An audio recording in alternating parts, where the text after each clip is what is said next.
हरियापुर नाम के एक छोटे से गांव में रामू काका अपनी छोटी सी बेटी गुड़िया के साथ रहते थे। गांव में उनका कोई अपना नहीं था। गुड़िया की मां का देहांत कई साल पहले हो चुका था और तब से रामू काका ही माँ बाप दोनों बनकर उसे पाल रहे थे। रामू काका का एक छोटा सा मटन करी का ठेला था। अगली सुबह रामू काका अपना छोटा सा ठेला लेकर हमेशा की तरह चौराहे पर पहुंच गए। ठंडी हवा चल रही थी और आसमान में हल्की धूप फैली थी। रामू काका मन ही मन सोच रहे थे, हे भगवान, अगर आज 2-3 प्लेट मटन करी बिक जाए तो घर का खर्चा चल जाएगा। गुड़िया की किताबें भी लेनी है। तभी एक दुबला पतला फटे कपड़ों में लिपटा छोटा बच्चा उनके ठेले के पास आया। काका, मुझे बहुत ज्यादा भूख लगी है, क्या आप मुझे मटन करी खिला सकते हो? पैसे अभी नहीं हैं। रामू काका ने उसकी हालत देखी, दिल भर आया। उन्हें अपनी ही गुड़िया याद आ गई। अरे बेटा, क्यों नहीं, खाना भूखों का हक है। ये ले, गर्मा गर्म एक प्लेट। वो पूरी प्लेट चुपचाप खा गया और बोला, धन्यवाद काका, भगवान आपको बहुत खुश रखे। कुछ देर बाद दूसरे गांव से एक आदमी आया, लखन। उसके कपड़ों और चाल ढाल से लगता था कि वो थोड़ा संपन्न है। अरे काका, इस उम्र में भी ठेला लगाए हुए हो?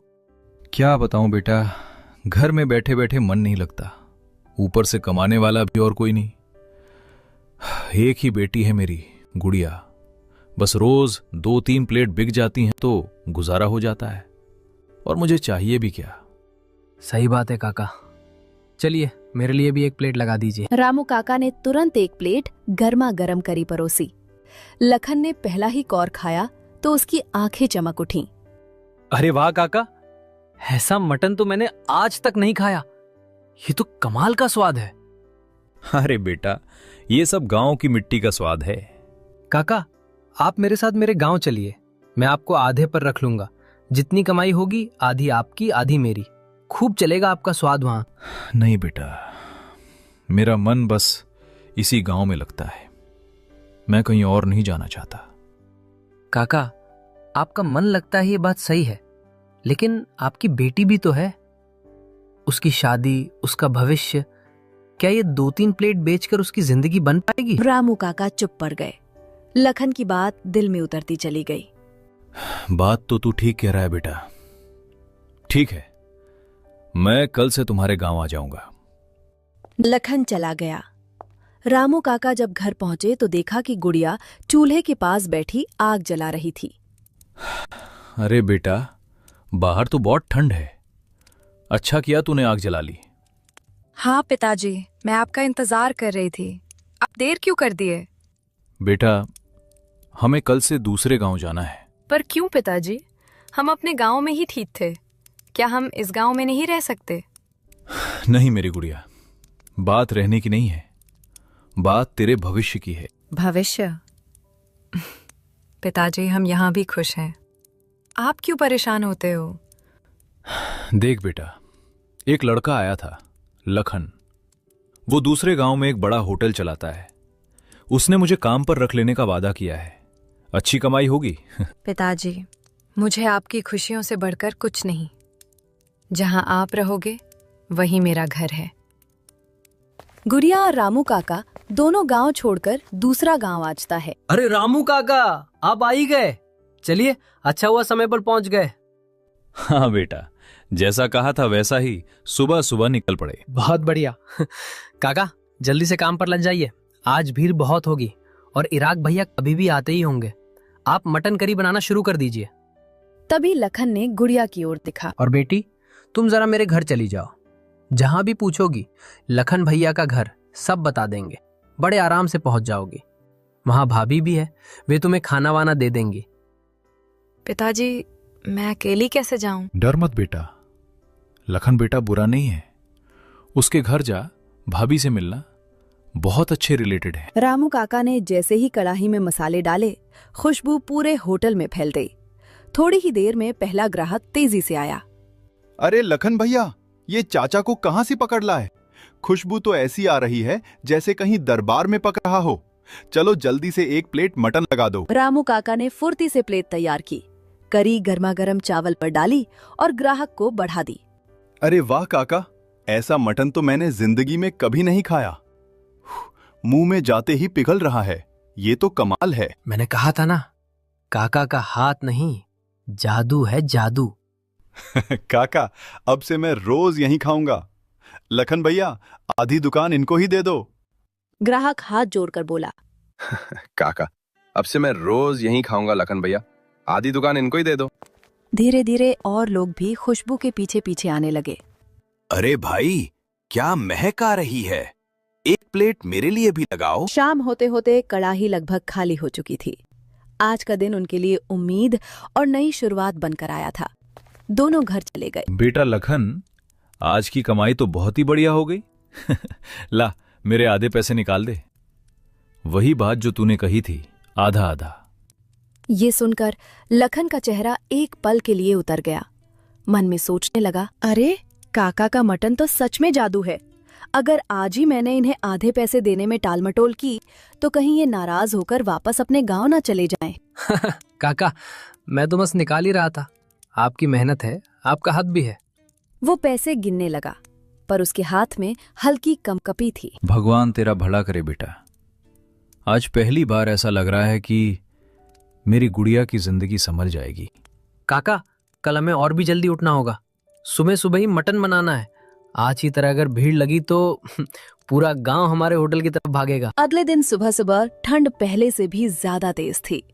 कड़ाही से उठती भाप और खुशबू पूरे होटल में फैलने लगी। लोग ठंड में कांपते हुए भी गर्मा गर्म मटन करी के लिए लाइन में लगने लगे। अरे भाई जल्दी देना, ठंड में बस काका की मटन करी ही जान बचा सकती है। आज तो और भी ज्यादा खुशबू आ रही है। तभी रोज आने वाला एक खास ग्राहक आया, राहुल। काका, मैं आज फिर आ गया। आपके हाथ की मटन करी के लिए तो मैं रोज यहाँ तक पैदल आता हूँ। ऐसा स्वाद तो पूरी दुनिया में नहीं मिलेगा। अरे बेटा, तू रोज इतना दूर से आता है, मुझे तो शर्म आ जाती है। भगवान तेरा भला करे। काका, आपका खाना मेरे लिए दवा जैसा है। ठंड में आपका गरम मटन, वाह। लखन भैया, आपने बड़ा अच्छा फैसला किया इन्हें लाके। ये सुनकर लखन के चेहरे पर हल्की तकरार की झलक आ गई। अंदर ही अंदर वो बुरी तरह जल उठा। हर कोई बस काका काका करता है। अरे दुकान किसकी है, नाम किसका है, मुनाफा किसका होना चाहिए। अब तो मैंने मटन करी बनाना सीख भी लिया है, फिर इस बूढ़े को रखने की क्या जरूरत। आज रात ही से निकाल दूंगा, पूरी कमाई मेरी होगी। पूरा दिन भीड़ पहले दिन से भी ज्यादा रही। हर प्लेट की तारीफ सिर्फ एक ही नाम से शुरू और खत्म हो रही थी। दुकान बंद करके दोनों अपने अपने घर जाने लगते। काका, मेरे आधे पैसे निकाल दो। आज अच्छी कमाई हुई है। हाँ बेटा, क्यों नहीं। ये ले तेरे आधे पैसे। ऊपर वाले की मेहर है, आज अच्छा दिन रहा। और सुनो काका, कल से आप दुकान पर मत आना। क्या बोला तूने बेटा, मैं दुकान पर ना हूं? अरे कुछ गलती हो गई क्या? नहीं काका, गलती वगलती कुछ नहीं। बस अब मैं आपसे मटन करी बनाना सीख गया हूं, तो भला मैं आपको आधे पैसे क्यों दूं? अब से दुकान में अकेला ही चलाऊंगा। लेकिन बेटा, तू मुझे मेरे गांव से यही कहकर लाया था कि आधे पैसे तेरे आधे मेरे, हम साथ मिलकर मेहनत करेंगे।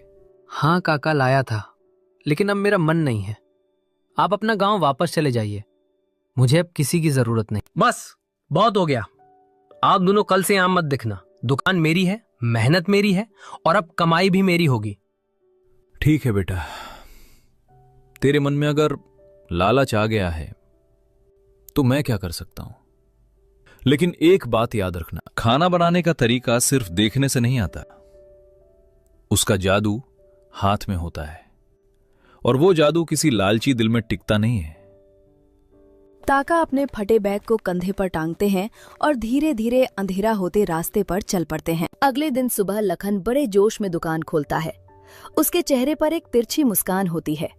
आज देखना, लोग मेरी बनाई मटन करी के भी दीवाने हो जाएंगे। काका समझते क्या थे, अपने हाथ का जादू। कुछ देर में पहला ग्राहक आता है। अरे लखन भैया, एक दमदार मटन करी दे दो, ठंड में गर्मा गर्म मजा आ जाएगा। गिरा पहला निवाला मुंह में डालता है और उसका चेहरा तुरंत बिगड़ जाता है। अरे ये क्या है, ये मटन करी है या उबला हुआ पानी? स्वाद कहाँ है, मसाला कहाँ है, मटन कच्चा क्यों लग रहा है? लखन एक पल को हक्का बक्का रह जाता है। क्या बोल रहे हो भाई, जैसे रोज बनती थी वैसे ही बनाई है। नहीं बत करो, ये तो बिल्कुल खराब है। मैं तो खत्म भी नहीं कर पा रहा। इतने में सुनील तेजी से आता है, हाथ रगड़ता हुआ, ठंड से जूझते हुए। लखन भाई जल्दी से एक प्लेट मटन करी लगा दो, ठंड में कुछ गरम खा लूं। और काका कहाँ है? दिख नहीं रहे 2 दिन से। लखन बिना जवाब दिए प्लेट रख देता है। सुनील कौर लेता है और तुरंत थूकने जैसा मुंह बनाता है। अरे ये किसने बनाई है? ये तो बिल्कुल खराब है। मैंने तो काका के हाथ की करी खाई है, उसमें तो जान होती थी। लेकिन ये तो कुछ भी नहीं है। लखन की भौहें सिकुड़ जाती हैं। यार प्लीज ऐसे मत बोलो, बन तो वैसे ही रही है जैसे काका बनाते थे। अरे हाँ हाँ, बिल्कुल बेकार है। मटन जैसे कच्चा पड़ा हो, मसाला जैसे कहीं खो गया हो। अरे लखन भाई, ये आपके बस की बात ही नहीं है। सच कहें तो बेटा, काका के हाथ में सच में कोई जादू था और तूने उन्हें निकाल दिया लालच में। एक एक करके सारे ग्राहक प्लेटें छोड़कर चल देते हैं। दुकान के सामने सन्नाटा छा जाता है। राहुल को कई दिनों से काका की याद सताने लगती है। काका की बनाई मटन करी का स्वाद ही नहीं, उनकी हंसी, उनकी बातें सब उसके दिल में बस गए थे। एक दिन वो ठंड में कांपते कांपते काका के गांव पहुंच जाता है। अरे काका, अब यहाँ क्या कर रहे हो? आपने दुकान क्यों छोड़ दी? अब तो आप हमारे गांव में दिखते भी नहीं। सब लोग आपको बहुत याद कर रहे हैं। क्या बताऊं बेटा राहुल, दिल टूट गया बस। लखन मुझे मेरे गांव से ये बोलकर लाया था कि आधी कमाई उसकी और आधी मेरी। सोचा था चलो मेहनत कर लूंगा, गुजारा हो जाएगा। पर जैसे ही कमाई बढ़ी, उसका मन बदल गया। काका, उसने बहुत गलत किया आपके साथ। लालची इंसान था वो, आपको इस्तेमाल किया और फिर निकाल दिया। लेकिन काका, एक बात जान लो, किसी के देखने से रेसिपी नहीं सीखी जा सकती। आपके हाथ में जो जादू है। बेटा अब कहां से शुरू करूं? न ठेला है, न बर्तन, न ही पैसे बचे हैं। थोड़े बहुत जो जमा थे, सोच रहा हूं बेटी की शादी कर दूं। मेरी उम्र भी ढल रही है बेटा, किस किस चीज के लिए भागूं? काका, आपने मुझे हमेशा बेटे की तरह प्यार दिया है। अब आपकी बारी है कि मुझे आपको संभालने दो। नहीं बेटा, मैं तेरे पैसों पर बोझ नहीं बनना चाहता। तू खुद मेहनत करता है, तेरे भी तो सपने होंगे। काका, आप बोझ नहीं, गौरव हो मेरे लिए। और रही सपनों की बात, मेरा एक ही सपना है, आपकी दुकान फिर से चले, आपकी मटन करी से गांव में खुशबू फैल जाए और आपकी बेटी की शादी धूमधाम से हो जाए। तू सच कह रहा है बेटा? क्या तू मेरे साथ ठेला चलाएगा? हाँ काका, आप बनाना, मैं बेचना। आपका सम्मान हमेशा सबसे ऊपर रहेगा और कसम से मैं आपको कभी अलग नहीं करूंगा। हम दोनों एक टीम रहेंगे। राहुल के साथ काका का ठेला दोबारा लग चुका था। सुबह सुबह गांव की गलियों में मसालों और देसी घी की खुशबू फैलने लगी थी। कुछ ही दिनों में ठेले पर भीड़ उमड़ने लगी। पहला ग्राहक गरम गरम भाप उठती कढ़ाई देखता ही बोल उठता, अरे काका, आप वापस आ गए। हम तो समझ बैठे थे कि अब कभी आपका मटन खाने को नहीं मिलेगा। कहाँ जाऊंगा मेरे भाइयों, बस जिंदगी ने थोड़ी परीक्षाएं ली थीं। अब आया हूं तो रोज ताजी गरम गरम मटन करी खिलाऊंगा। आप जैसे लोगों की दुआएं जो साथ हैं। ग्राहक पहला निवाला खाते ही तालियां बजा देता है। अरे वाह काका, ये तो वही पुराना जादुई स्वाद। कदम जबरदस्त। आपके हाथ का मटन तो दिल में उतर जाता है। कई महीनों से दुकान बहुत अच्छा चल रहा था। राहुल भी काका की तरह प्यार और सफाई से मटन करी बनाना सीख चुका था। काका बिस्तर पर लेटे थे। राहुल घबराकर उनके पास बैठ गया। काका, क्या हुआ? आप ऐसे क्यों लेटे हो? डॉक्टर को बुलाऊं? नहीं बेटा, मुझे लगता है मेरी उम्र का वक्त पूरा हो रहा है। बस कुछ बात मैं तुझसे कहना चाहता हूं। काका, ऐसी बात मत कहिए, आप ठीक हो जाओगे। बताइए क्या कहना है? आपकी हर बात मेरे लिए हुक्म है। राहुल, तेरे ऊपर एक जिम्मेदारी छोड़कर जा रहा हूं। मेरी गुड़िया, मेरी बेटी, इस दुनिया में उसका कोई नहीं बचा मेरे बाद। पिताजी, आप हमें छोड़कर मत जाइए, हम अकेले कैसे रहेंगे? बेटी, हर इंसान को एक दिन जाना होता है। मेरी चिंता सिर्फ तेरी जिंदगी की है। राहुल जैसा लड़का मैंने बहुत कम देखा है, सीधा, मेहनती और दिल का साफ। राहुल बेटा, अगर तुझे मंजूर हो तो तू मेरी बेटी का साथ निभाना। मुझे सुकून मिलेगा कि वो अच्छे हाथों में है। काका, ये तो मेरे लिए सम्मान की बात होगी। मैं वादा करता हूं, मैं गुड़िया का हमेशा ख्याल रखूंगा। उसे कभी अकेला महसूस नहीं होने दूंगा। मैं उसकी जिंदगी भर इज्जत और खुशी दूंगा। कुछ देर बाद काका आंखें बंद करते हैं, शांत भाव से, बिना किसी दर्द के अपनों के बीच अंतिम सांस लेते हैं। कुछ समय बाद राहुल और गुड़िया की सादगी भरी शादी होती है। शादी के बाद दोनों मिलकर फिर से काका